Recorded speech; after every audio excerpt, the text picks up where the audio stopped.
పరిత్రాణాయ సాధూనాం వినాశాయ చ దుష్కృతం ధర్మ సంస్థాపనార్థాయ సంభవామి యుగే యుగే. రామశబ్దం అభిలషితమైనది.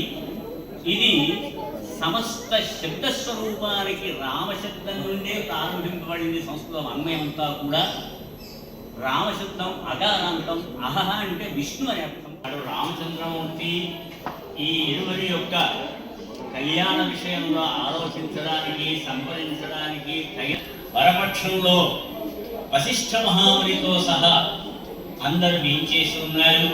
రారాజులు, ఇంద్రెందరో భూప్రజలు, మరి మిగతా బంధుమిత్రాలంతా పై కూర్చున్నారు. మిథిలానగర ప్రాంతంలో జనక మహారాజు గారి ఆస్థానంలో శతానందుడనేటువంటి మునీశ్వరుడు పురోహితుడుగా ఉండగా అక్కడ వారికి సంబంధించినటువంటి మిగతా రెండవ అర్థం దోష అంటే రాత్రి, నిశాకరుడు అంటే రాత్రియే హస్తవంతిని త్రినయన స్వరూపంగా కూడా విరాట్ రూపంలో ఉన్నప్పుడు నీవు చంద్రుడు కూడా ఒక నేత్ర స్వరూపమే.